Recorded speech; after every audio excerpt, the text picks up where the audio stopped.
नमस्कार दोस्तों, आप सभी का लॉ सीखो के दैनिक समाचार विश्लेषण में। तो चलिए आज के आर्टिकल देख लेते हैं। आज का जो हमारा पहला आर्टिकल है डिजिटल पेमेंट सिस्टम के बारे में है। डिमोनेटाइजेशन से लेकर कोविड तक का पूरा दौर देखें तो इसमें डिजिटल पेमेंट सिस्टम ने हमारी काफी ज्यादा मदद की। लेकिन राइटर बताते हैं अभी भी ऐसे बहुत सारे एरिया है जहां पर काम करने की आवश्यकता है। और ये पूरा डिजिटल पेमेंट सिस्टम जो है वो कैसे स्टेप बाय स्टेप डेवलप हुआ है हमारे देश में, इसके बारे में ये आर्टिकल बात करता है। उसके बाद में जो हमारा दूसरा आर्टिकल है ये मैनुअल स्कैवेंजिंग से संबंधित है। लॉ के द्वारा मैनुअल स्कैवेंजिंग जो है तो सर पे मलमूत्र उठाने की जो प्रथा है उसे बैन कर दिया गया है, लेकिन उसके बावजूद हमें गतिविधियां ये हमें रियलिटी में अगर हम देखें वास्तविकता में तो ये हमें अभी भी दिखती है। तो उसके बारे में ये आर्टिकल बात करता है। अंत में हमारा न्यूज इन फ्लैश है जिनमें हम महत्वपूर्ण समाचारों के बारे में बात करेंगे। तो चलिए मैं आगे बढ़ूँ उससे पहले लॉ सीखो की ये कुछ कोर्सेस और पैकेजेस है। इन्हीं में से एक कोर्स है लॉर्ड ऑफ द कोर्सेज जो कि हमारी जुडिशरी की प्रिपरेशन के लिए है। इसके अलावा ये और कुछ कोर्सेस है, इन सारे कोर्सेज की जानकारी आपको लॉ सीखो की वेबसाइट पे मिल जाएंगी। तो चलिए आज का एमसीक्यू देख लेते, वह यह है कि आरटीजीएस स्टैंड्स फॉर आरटीजीएस जो कि एक बैंकिंग टर्म है, इसका फुल फॉर्म क्या है, ये किस चीज के लिए स्टैंड करता है। तो ऑप्शन आपका ए है real time gross settlement, option B है आपका real type general scheme, option C है real type gross settlement system, या option D real time gross system. जो भी आपका उत्तर हो कमेंट बॉक्स में जरूर लिखिए। तो चलिए वर्णात्मक प्रश्न भी देख लेते हैं। जैसे कि मैनुअल स्कैवेंजिंग जो है वो भारत में कानूनी रूप से बैन है, लेकिन हम वास्तविकता में अगर अभी भी देखें तो ये प्रैक्टिस या ये जो एक परंपरा बनी आई है काफी लंबे टाइम से, ये अभी भी जारी है। तो इसके बारे में एक आलोचनात्मक टिप्पणी कीजिए। आप आपका उत्तर 250 शब्दों में लिख सकते हैं। तो चलिए पहला आर्टिकल जो है digital payment system in India, उसके बारे में थोड़ी बात कर लेते हैं। तो समय के साथ में डिमोनेटाइजेशन का दौर हो या फिर उसके बाद में कोविड का दौर हो, डिजिटल पेमेंट सिस्टम ने हमारी काफी ज्यादा मदद करी है और ये काफी तेजी से बढ़ रहा है। फिर ये बैंकिंग जो बैंकिंग कंपनी से वहां से पुश देखे या जो फिनटेक कंपनी से वहां से पुश देखे, तो दोनों ओर से काफी ज्यादा पुश इसको और प्रमोशन इसको आता हुआ दिख रहा है। जैसे आज करीब करीब कोई भी बैंक हो, सबका अपना एक डिजिटल पेमेंट का एक गेटवे बन चुका है, एक ऐप बन चुका है। और नेट बैंकिंग के लिए तो सब पहुंच ही चुके हैं उस ओर पर। उसके साथ में फिनटेक कंपनी जैसे एनबीएफसी होती है, वैसे ही फिनटेक कंपनीज भी होती है जो कि फाइनेंशियल प्रोडक्ट और सर्विसेज प्रोवाइड करती है टेक्नोलॉजी प्रौद्योगिकी के माध्यम से। तो फिनटेक कंपनी भी धीरे धीरे काफी ज्यादा बढ़ती जा रही है। तो जैसे धनी जैसे ऐप हो गए, तो ये फिनटेक कंपनी का एक उदाहरण है। तो ऐसी और भी दूसरी छोटी छोटी कंपनीज बन चुके हैं, स्टार्टअप बन चुके हैं जो फिनटेक के दौर में, फाइनेंशियल प्रोडक्ट्स के दौर और काफी अच्छा काम कर रहे हैं। तो एक बार देख लेते हैं कि इवोल्यूशन कैसा हुआ, इसका पूरा डेवलपमेंट कैसे हुआ डिजिटल पेमेंट सिस्टम का भारत में। तो 1998 में आरबीआई ने अपना एक पेपर पब्लिश करा, उसमें पेमेंट सिस्टम्स इन इंडिया की बात की। तो उसमें सबसे पहली झलक दिखती है हमको कि जिसमें डिजिटल पेमेंट की बात की गई है। उसके बाद में 2004 में अगर देखें तो आरबीआई ने आरटीजीएस जो कि real time gross settlement system है उसको लॉन्च किया। तो RTGS covered large value payment on stock and bond trading.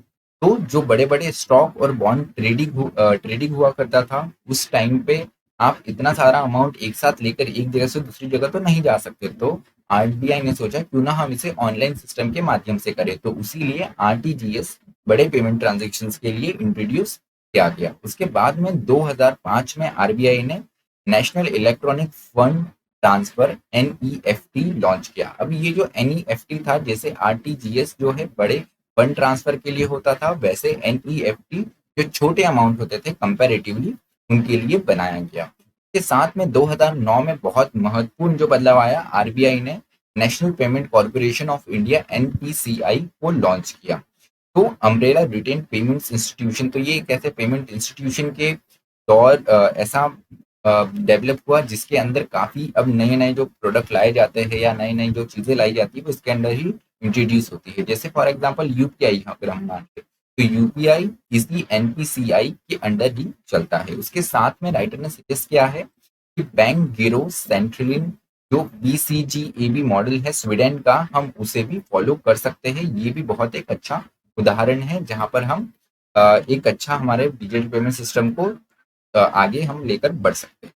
तो थोड़े से हम आंकड़े देख लेते हैं, how will consumer use it. तो 60% digital payment value will be driven by physical points of sale like kirana and unorganised retail.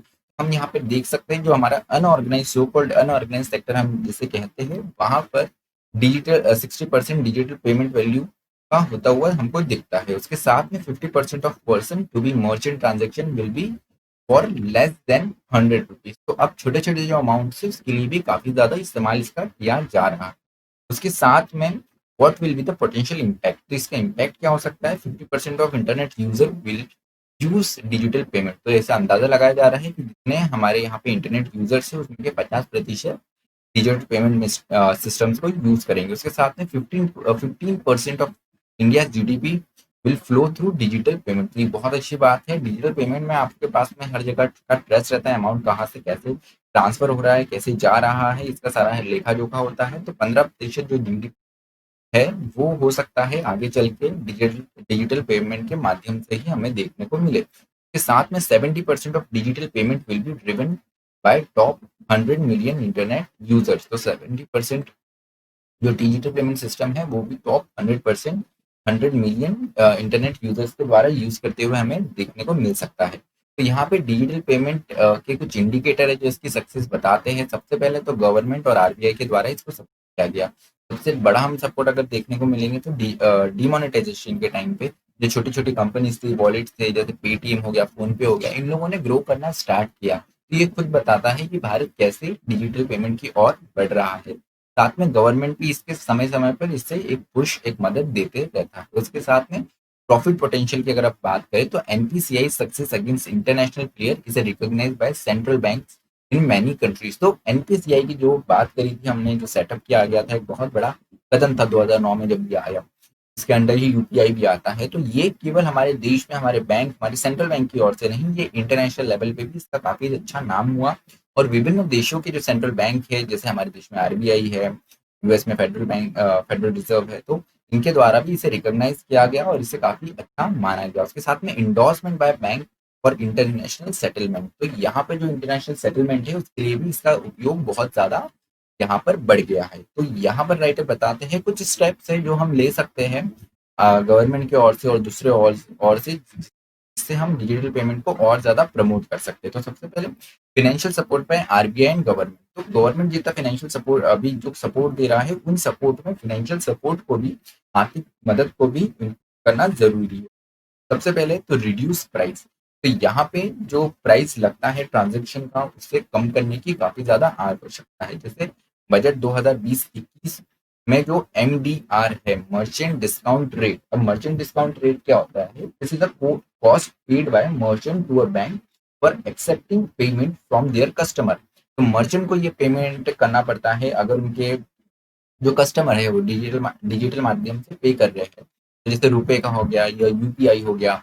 तो यहाँ पर जो एमडीआर है, मर्चेंट डिस्काउंट रेट, इसमें एक कटौती, इसमें एक रिडक्शन देखने को मिला। जैसे जो कंपनी का टर्नओवर 50 करोड़ से कम है, उनके लिए जो इसका जो एक मूल्य देना पड़ता था, एक रेट देना पड़ता था, उसे सरकार द्वारा कम किया गया। उसके साथ में सेटलिंग द प्राइस। तो यहाँ पर आपको कहाँ पर कितना कॉस्टिंग रखना है, कितना प्राइस रखना है ट्रांजेक्शन का, ये कहीं ना कहीं प्रोड्यूसर सरप्लस और कंज्यूमर सरप्लस और सोशल वेलफेयर, इन सारे मानकों का एनालिसिस करके इनको ध्यान में रखकर करने की आवश्यकता है।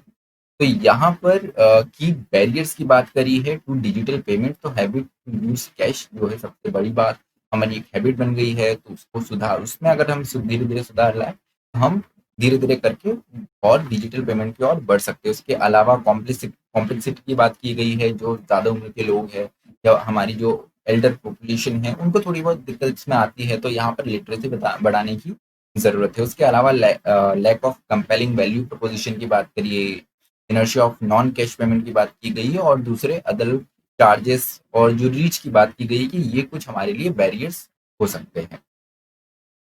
तो चलिए, जो हमारा दूसरा आर्टिकल है, कास्ट एंड सैनिटेशन वर्क। तो हमारे देश में स्वच्छ भारत अभियान शुरू हुआ। स्वच्छ भारत अभियान के अंदर जो सबसे बड़ा रोल था वो हमारे सैनिटेशन वर्कर्स का था, हमारे सफाई कर्मचारियों का था। लेकिन अभी भी हमारे देश में सच्ची अगर हम स्वच्छता की बात करते हैं तो जो हमारे वर्कर्स हैं उनका रोल सबसे बड़ा है। तो यहाँ पर उनकी जो लड़ाई है, उनसे जो इशू जुड़े हुए हैं, वो काफी ज्यादा महत्वपूर्ण हो जाते हैं। तो इवन इन 2020 बात की गई है कि Indian government and civil society continue to fight inhuman nature of manual scavenging. तो यहाँ पर सफाई कर्मचारियों के द्वारा पारंपरिक रूप से ये देखा जाता था कि पर्टिकुलर कास्ट के लोग जो है मैनुअल स्कैवेंजिंग जैसी इन ह्यूमन एक्टिविटी में इंडल्ज है। उसके लिए सरकार द्वारा कई कदम उठाए गए, लेकिन 2020 आने के बावजूद ये गतिविधियां ये हमको इन ह्यूमन प्रैक्टिस देखने को मिलती है। तो यहाँ पे मैनहोल डेथ की बहुत ज्यादा एक गुंजाइश बढ़ जाती है। अभी तमिलनाडु से कुछ आंकड़े आए थे जो कि काफी चिंताजनक थे। कंटिन्यूसली हमारे नॉर्थ पार्ट में भी समय समय पर ये हमारे देश से पर आती रहती है कि मैनुअल स्कैवेंजर्स की मैनहोल में जाकर मृत्यु हो गई, क्योंकि उनको इक्विपमेंट नहीं है या उनको वैसी प्रॉपर ट्रेनिंग दी नहीं गई। और सबसे महत्वपूर्ण बात तो ये है कि एक मैनुअल स्कैवेंजर को, एक मनुष्य को मैनहोल एक सीवेज में उतरने की आवश्यकता होनी ही नहीं चाहिए। तो यहाँ पर सेफ्टी इक्विपमेंट की भी बात की गई, उसके साथ में इसको एक मैकेनिकल पद्धति बनाने की बात करी। तो हम एक विस्तृत चर्चा करते हैं। तो मैनुअल स्कैवेंजिंग की अगर बात करें भारत में, तो prior to 1993 state government has a post called scavengers. तो ये तो हमारी सरकार, जो राज्य सरकारें हैं, उन्हीं में ये पोस्ट बनी हुई थी स्कैवेंजर्स की, जो कि मैनुअल स्कैवेंजिंग का काम करते थे। अब उस दौर में भी अगर हम देखें तो ज्यादातर ये जो स्कैवेंजर्स होते थे, मोस्ट ऑफ द ये सारे एक पर्टिकुलर कास्ट से ही या एक ये सोशल से ही आते थे। टू मैनुअली रिमूव ह्यूमन, तो इनका काम क्या होता था वो देख लेते हैं। To manually remove human data in household and designated places. तो इनका काम होता था, जो मलमूत्र होता है वो घरों से साफ करने का, या कुछ ऐसी जगह है जैसे टॉयलेट हो गया या कोई ओपन डिफेक्शन का प्लेस है, तो वहां से ये सब साफ करना। तो ये आप समझ सकते हैं कितना ह्यूमन इन ह्यूमन एक काम हो सकता है, लेकिन उसके बावजूद भी ये किया जा रहा था। तो एक स्कैवेंजिंग टैक्स होता था सरकार के द्वारा, और ये टैक्स वसूल करती थी, और सरकार ये स्कैवेंजर्स का जो सुविधा होती थी, जो काम होती थी, वो इनको साफ सफाई करने का काम दिया करता था। तो सरकार एक और टैक्स लेती थी और दूसरी जगह ये सुविधा बता के ये टैक्स दिया जाता था। उसके बाद में 1990 में गवर्नमेंट ने इंट्रोड्यूस किया employment of manual scavengers and construction of dry latrine prohibition act. तो ये एक्ट के अंदर जो ड्राई लेट्रिन्स होते हैं उनको प्रोहिबिट करना, और उसके साथ में मैनुअल स्कैवेंजर्स का जो काम है उसको भी प्रोहिबिट, उसको भी बैन करने की बात की गई। लेकिन उसके बाद में भी ये स्टेट गवर्नमेंट की जिम्मेदारी आ गई। कल तक जो स्टेट गवर्नमेंट इनको अपॉइंट करता था, अब ये स्टेट गवर्नमेंट की जिम्मेदारी आ गई कि आप इसको प्रोहिबिट करें, आप इसका प्रोहिबिशन करें, आप इस गतिविधियों को बंद करवाएं। तो डिफाइंड उसके साथ में ये जो पर्टिकुलर लॉ था, इसमें ड्राई लेट्रिन का जो डेफिनेशन दिया गया वो ऐसा था कि latrines other than water seal latrine. तो यहाँ पर जो ओपन डिफेक्शन या इन सैनिटरी लैट्रिन्स की, इनको इसमें नहीं यूज किया, नहीं इंक्लूड किया गया। तो ये समस्या तो अभी भी बनी हुई थी। साफ सफाई की वहां की जरूरत थी। ओपन डिफेक्शन होता है तो वो कौन साफ करेगा, यहाँ पे मुद्दा ये भी आ जाता था। इन सैनिटरी जो लैट्रिन्स होती है वहां पे भी इसको कौन साफ करेगा। तो इसके लिए ये जो एक मैनुअल स्कैवेंजिंग की जो गतिविधियां थी, या मैनुअल स्कैवेंजर्स का जो काम था, वो फिर भी चालू रहा, कंटिन्यू रहा, ये देखने को मिलता है। राइटर के बाद में 2013 में सर्वे किया गया मैनुअल स्कैवेंजर्स का। उसमें बताया गया कि dry latrines and manual scavengers will existed. तो यहाँ पर नंबर्स इनका थोड़ा रिड्यूस हुआ, लेकिन ये अभी भी होता है, ये अभी भी समस्या बनी हुई है। जो 90 का कानून आया था, तो अभी भी इम्प्लीमेंटेशन ग्राउंड पे हमको इतना देखने को नहीं मिलता है। उसके साथ में मैनहोल में डेथ होती है, ये खबरें तो हमें सिर्फ 2013 की रिपोर्ट सर्वे जो है उसके हिसाब से ही नहीं, उसके साथ में अभी भी हमको देखने को काफी ज्यादा नीड मिलती है। तो यहाँ पर कुछ आंकड़े दिए हैं कि number of dry latrines in various state, census 2011 जो है उसके आंकड़े हैं, तो सबसे ज्यादा ये जो है उत्तर प्रदेश में देखने को मिलता है। तो ये करीब करीब 3,26,082 के आसपास के इतने ड्राई लेट्रिन्स मिलते हैं। मतलब इतने हैं तो इनको सफाई करने की आवश्यकता है, इनको सफाई करने की आवश्यकता है, तो वहां पे मैनुअल स्कैवेंजर कोई ना कोई तो एम्प्लॉयड होगा ही, और ये इन ह्यूमन एक्टिविटी हो ही रही होगी। साथ में द प्रेजेंट गवर्नमेंट ने ये प्लान किया है कि 2013 का जो एक्ट है उसको अमेंड किया जाए। तो यहाँ पर कैसे सीवर्स और मैनहोल से इसको मैकेनाइज किया जाए कि मशीन के द्वारा इसे साफ किया जाए, इसकी तैयारी भी की जा रही है। उसके साथ में ऐसे सीवर बनाए जाए जो कि आसानी से साफ किए जाए और उसमें एक मनुष्य को उतर के उसे साफ करने की, एक ह्यूमन एक्सक्रेटा में जाके, एक मलमूत्र में जाके उसे साफ करने की आवश्यकता नहीं हो। तो गवर्नमेंट का ये जो स्टेप्स है, देखते कैसा है स्टेप ये काफी अच्छा है। तो देखने को मिलेंगे कितना सक्सेसफुल मिलता है। थोड़ा रियलिटी चेक की राइटर ने बात करी है, तो यहाँ पर हम एक कास्ट का इशू क्यों आ जाता है वो भी हमें देखने को अभी पता चलेगा। तो नॉट द पास्ट और present amendment addresses the issue of labour safety. तो जो 93 का एक्ट है या 2013 का एक्ट है, इसमें कहीं भी लेबर की सेफ्टी की बात नहीं की गई है, राइटर बताते हैं। And this manual scavenger hired by local authority, तो जो आपकी म्यूनिसिपालिटी होती है या जो ग्राम पंचायत होती है वो इनको हायर करता है। और ये देखने को मिलता है कि ये जितने भी मैनुअल स्कैवेंजर है ये एक पर्टिकुलर कास्ट से या सोशल ग्रुप से ही आते हैं। के साथ में इनकी कोई राइटर बताते हैं कि इनकी ऐसी कोई यूनियन नहीं देखने को मिलती है। जैसे अगर हम देखें तो हमारे देश में आईएएस के लेवल से लेकर तो एक ग्रुप डी के लेवल तक के जो लोग हैं उनके कुछ ना कुछ यूनियन फैक्ट्रीज है, फैक्ट्रीज में यूनियन हमको हर जगह देखने को मिलती है, लेकिन मैनुअल स्कैवेंजर्स का हमें कोई भी यूनियन नहीं देखने को मिलता है। तो उदाहरण दिया गया कि तमिलनाडु में all political parties have trade union for government servants except for sanitation workers. तो यहाँ पर आपकी हर पॉलिटिकल पार्टी की एक ट्रेड यूनियन विंग है, लेकिन सैनिटेशन वर्कर्स के लिए ऐसी कोई भी विंग नहीं देखने को मिलती है। तमिलनाडु का एक उदाहरण दिया है यहाँ पर। इसके साथ में कंसिडर्ड अनहोली और लो जॉब इन इंडिया, तो जैसे हमारी न्यू एजुकेशन पॉलिसी आई उसमें बात की गई कि कोई भी काम छोटा नहीं है, ये सेंस बच्चों में लाया जाएगा। लेकिन यहाँ पर जो सैनिटेशन वर्कर का एक काम होता है या जो एक मैनुअल स्कैवेंजर का काम होता है उसको बहुत ही अनहोली माना जाता है और एक बहुत लो प्रोफाइल, एक काफी नीचे तबके का माना जाता है। तो ये मेंटेलिटी सुधारने की यहाँ पे आवश्यकता है। उसके साथ में hardly any organised movement demanded permanent job status for sanitation worker. Sanitation worker जो हमारे साफ सफाई कर्मचारी है उनके लिए कहीं भी परमानेंट जॉब की बात नहीं की है।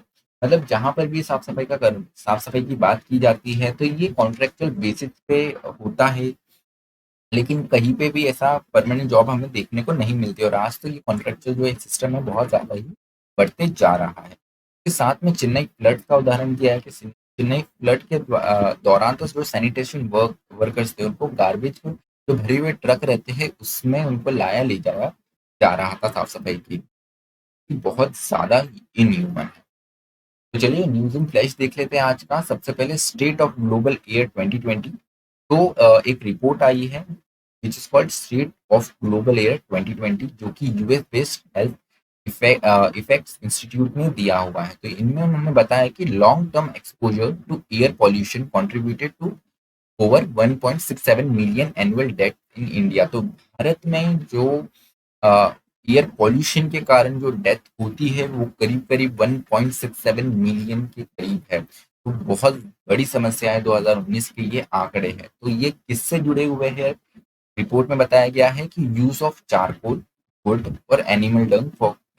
तो कुकिंग में हम एक तो और बताते हैं कि महिलाओं को काफी समस्या होती है चूल्हा जलाने में, लेकिन अभी भी हमारे गांव देहात में ये एक बड़ी समस्या बनी हुई है। तो यहाँ पे यूज ऑफ चारकोल को इससे लिंक किया गया है, लकड़ियाँ जो जलाई जाती है उसको लिंक किया है, जो एनिमल डंग जलाया जाता है उसे भी इससे लिंक किया गया है। उसके साथ में अगर हम पर कैपिटा पॉपुलेशन एक्सपोजर की बात करें तो वो 83.2 है, जो कि नेपाल और नाइजीरिया जैसे देशों के बाद में भारत तीसरे स्थान पे आता है। तो सॉरी, यहाँ पर India faces the highest per capita pollution exposure. तो भारत को सबसे ज्यादा इससे समस्या है, उसके बाद में नेपाल और नाइजर का नंबर आता है। तो भारत के लिए ये एक बहुत बड़ा चिंता का विषय है, क्योंकि पर कैपिटा पॉपुलेशन एक्सपोजर में हम सबसे फर्स्ट स्थान पर हैं। उसके साथ में air pollution is now the largest risk factor for death among all health risk.